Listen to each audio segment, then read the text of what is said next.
What's up, guys? It's your boy, Barca Boy 103. Today we're going to be doing the match analysis for Ferencvaros versus Barcelona, the 3-0 victory. We were talking about the match, talk about the performances, talk about some of the negatives, talk about some of the positives out of that game. There's a lot more positive than there are negatives for sure.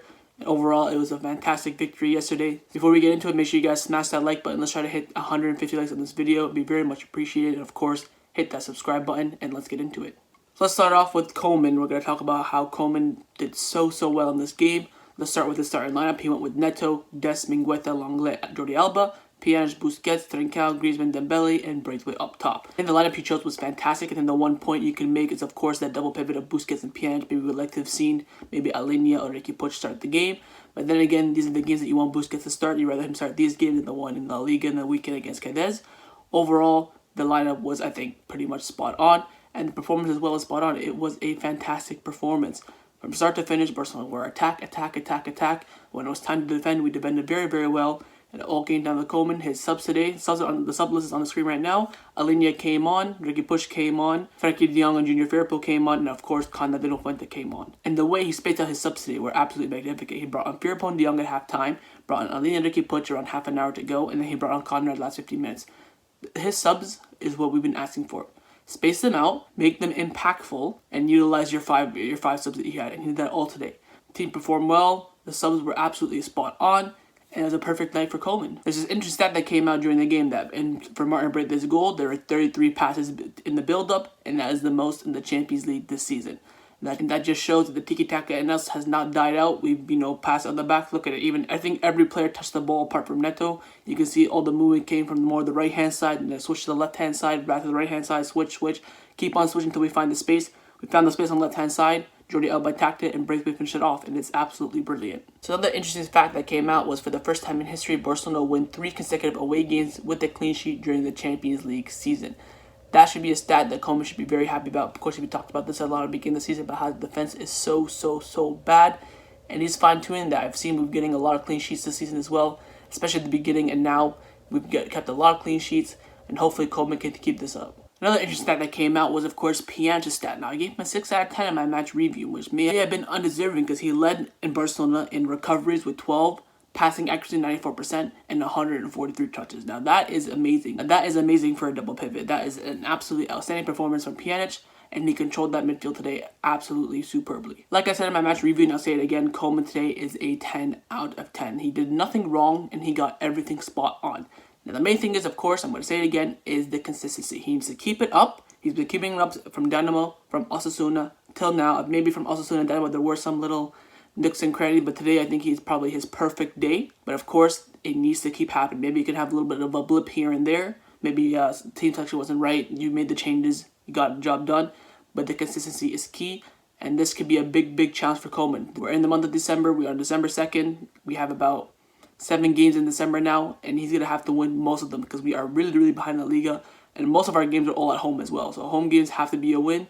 I think Koeman now, this is the point in his managerial career at Barcelona where he can pick up momentum. If he picks up momentum, gets all the wins in December, he'll be in great position. Of course, in January, we had that little Christmas break. January comes, Super Cup, if he can win that as well, he'll be in great shape to lead Barcelona to a trophy this season. Now, I know I said at the beginning of the season, I don't think Barcelona will get a trophy, but it could be a possibility now. But like I said before, the main thing is consistency. Overall for Koeman yesterday, like I said, 10 out of 10, he did nothing wrong. His main job now is to keep up the good work. Now let's talk about some of the players' performances. We're going to start off with Dembele. Oh my god, he was brilliant yesterday.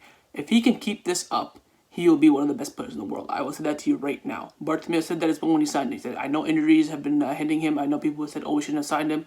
But on his day, he is brilliant, and he showed that yesterday. One thing maybe you can criticize him for was his finishing yesterday. Other than that, he was superb. The dribbling he was doing, the passing. He went around the whole Ferencvaros defense twice. It was ridiculous. Finishing could have, used some work, but other than that, he was superb, and we need more of this from Dembele. Another player who shined again was, of course, Martin Braithwaite now. Lord Braithwaite, man, he is coming up with the goods. He's just performing so well. He's getting his goals, he's making the impact, and he's showing why Barcelona need number 9. Now, I know I've been saying this for a while now that we should get Depay, and I still stand by that because I think Depay is head and shoulders better than Braithwaite. Because I've seen a lot of people talking about this on social media saying that, oh, he's a great player, but he's not the player of a Barcelona level, and right now he's doing the job, and he's performing well. But we know that there are a lot of quality players out there who can do Braithwaite's job and do it better. He didn't miss a lot of chances in that game. I know we keep saying Lord Braithwaite this, Lord Braithwaite that, but he missed probably, I think, 2 big chances in that game. Now, when you're playing a top team like, Bayern Munich in the Champions League, PSG, Real Madrid, Atletico Madrid, Sevilla, you're going to have to finish those chances because you don't know if you're going to get another one. Against Ferencvaros, maybe we'll get another one, they're a poor side. But he needs to finish his chances as well. That's probably the one criticism I give to him as well. So that's Dembele and Braithwaite now not really finishing their chances. Another player is, of course, Antoine Griezmann. Man, he is performing well. 3 games, 3 goals. He has been on it. That camp position is his. I don't want to see Coutinho or Pedri there. He has solidified that position. Now, I was watching the game again, and in defensive transition, we've been playing a 4-4-2, and Griezmann's just tucked in a bit behind Braithwaite. And that has been his position that he played at Atletico. That's what made him a World Cup champion. That's what made him one of the best players in the world.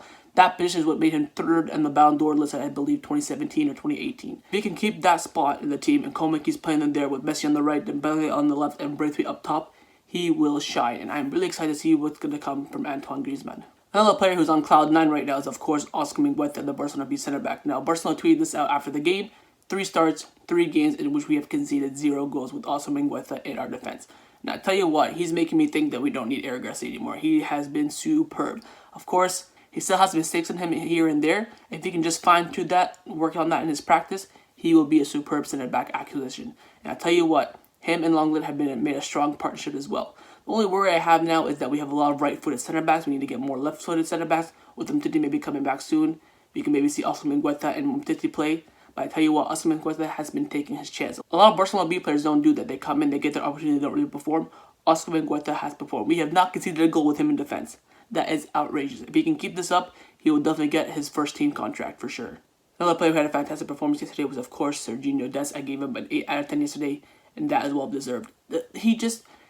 You just see Dani Alves in this kid. It is absolutely outrageous. The way he plays, his skills, his movement, his touch, his control, the way he links up with the defense. He's making runs in the box as well from the right back position, especially without Messi. I feel like with Messi on the right, he's a little bit more conservative, let the GOAT do his thing. But when Messi's not in the team, he's in the box all the time. If you watch Dynamo Kiev, he's in the box a lot of the time. Osasuna wasn't really in there that much because Messi was kind of occupying that space. And yesterday, he was in the box a lot as well. I'm telling you, the Sergio Dest is the one. Bayern Munich are crying right now that they didn't get him. They are crying.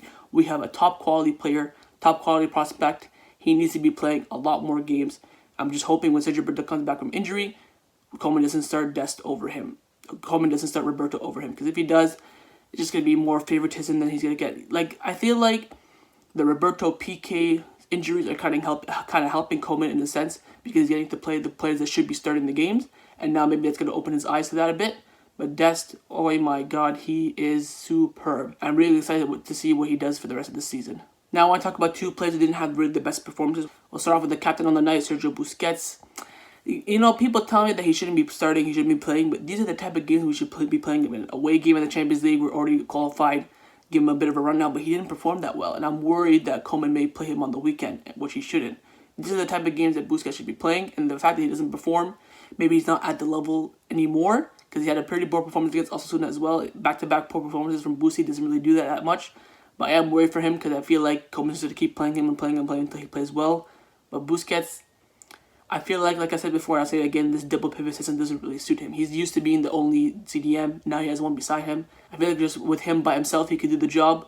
But again, it's another poor performance from him. He needs to step it up as well, or else maybe Riqui Puig and Alena will jump ahead of him in the pecking order. One of the worst performances on the night came from, of course, Francesco Trincao. Now, I've been seeing a lot of Trincao hate on social media. You guys have to remember, this kid is coming to a new country, new league, new team, new language.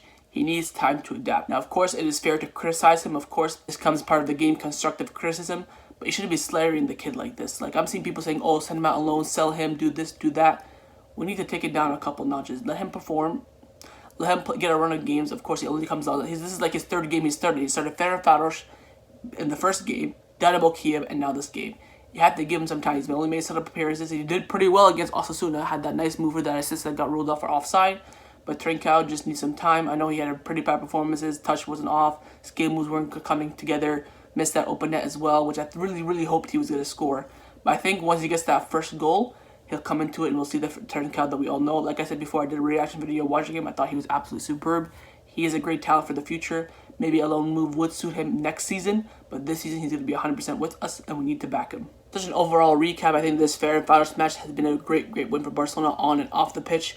Koeman has been really perfecting this squad and perfecting his subs and perfecting his tactics as well. The main thing is, like I said before, is the consistency. He needs to keep it up, and hopefully we can do some big things this season. Before I end off this video, I want to talk about Neymar's quotes that came out after his game against Manchester United. What I want most is to play with Messi again. For sure, we will have to play together next year. So is that him hinting that he wants to come back to Barcelona? Is that hinting him that he wants Messi to come to PSG? Speculations are going to be coming all over the place in January. You guys need to strap your seatbelts for that, because January is going to be one hell of a roller coaster. We have a lot of games, transfer window, and Spanish Super Cup. It's going to be a big month. Of course, Neymar's probably just happy about getting that important win against Manchester United. So we wouldn't really look into this too much, but maybe he is hinting to the fact that he wants to come back to Barcelona again. So that's my match analysis for Ferencvaros versus FC Barcelona. Hope you guys enjoyed it. If you did, make sure you leave a like.